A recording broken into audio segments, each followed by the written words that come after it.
মারে তোর হাজবেন্ড যা করেছে সব দোষ ওর, তোর কোনো দোষ নেই। তুই কোনো চিন্তা করিস না মা, যেভাবে পারি আমরা তোকে ছাড়িয়ে নিয়ে আসবো। এই নিয়ে আসো না, চিন্তা করিস না। হোয়াট এ পারফরম্যান্স মা, সিরিয়াসলি এত বুদ্ধি তোমার মাথায়? আপনার জামাই গোলাম কোথায়? এদিকে তাকান, আপনার চোর জামাই কোথায়? চুরি হয়েছে ঠিক আছে, কিন্তু আমার মনে হয় না গোলাম চুরি করেছে। তারপরেও যদি ও চুরি করে থাকে আপনারা ওকে অ্যারেস্ট করুন, আমাকে কেন অ্যারেস্ট করেছেন? আমি কি করেছি? আপনি হচ্ছেন গোলামের বউ। বাংলা একটা প্রবাদ আছে, শুনেছেন? টান টানলে মাথা আসে। স্যার ও কিন্তু আমার খুব আদরের ছোট বোন স্যার, আপনার কাছে একটা রিকোয়েস্ট স্যার, আপনি ওর সাথে খুব খারাপ ব্যবহার করবেন না স্যার, প্লিজ।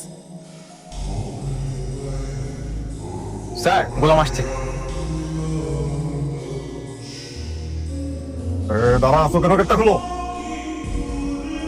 স্যার আপনি গোলাম, ব্যাপারটা বুঝলাম না স্যার। অ্যারেস্ট করুন। এই চুপ, শাট আপ। স্যার এই বাটপারের কথা আমরা আপনাকে অ্যারেস্ট করতে গেছিলাম। এই বাটপাটারে লকআপে ঢোকাও, যাও। না না থাক, ওনাকে লকার করতে হবে। এই দাঁড়াও, দাঁড়াও। স্যার যেহেতু বলছে লকআপে ভরা যাবে না, তো লকআপে ভরা যাবে না। স্যার যা বলবে তাই হবে। আপনারা এখন দাঁড়ায় আসছেন, এক্ষুনি বাসায় যান। সব কটার লকআপের ভিতর ভরে রাখবো।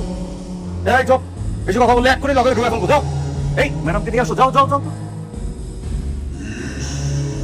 প্লিজ আপনিও চলে যান। স্যার আমি আপনার ব্যাপারে সমস্ত খোঁজ খবর নিয়েছি, আপনার মার সাথেও কিন্তু আমার কথা হয়েছে। স্যার আপনি কি অভিমান করেছেন? স্যার আপনি এইভাবে এই বাড়িতে থাকছেন কেন? এরা নিশ্চয়ই আমারে সেই মাফিয়া গ্যাংয়ের শেষার ধরতেছে। না মানে আমি কোনো অভিমান করিনি। আমি আসি। হ্যাঁ স্যার চা কফি কিছু খাবেন? না না থাক, আরেকদিন আসবো। আসি। ব্যাপারটা একটু কনফিউজিং, সামথিং ইজ রং। ভাই বাচ্চার একটা খাতা দেখান তো।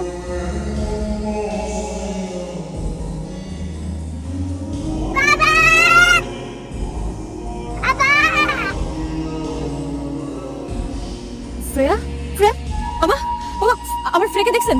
এখানে তো ছিল। শ্রেয়া, শ্রেয়া, শ্রেয়া, শ্রেয়া। বাবা আমি তোমাকে আবার খুঁজে পাইতো, আমি তোমাকে আর যেতে দেবো না। মামনি তোমার নাম কি?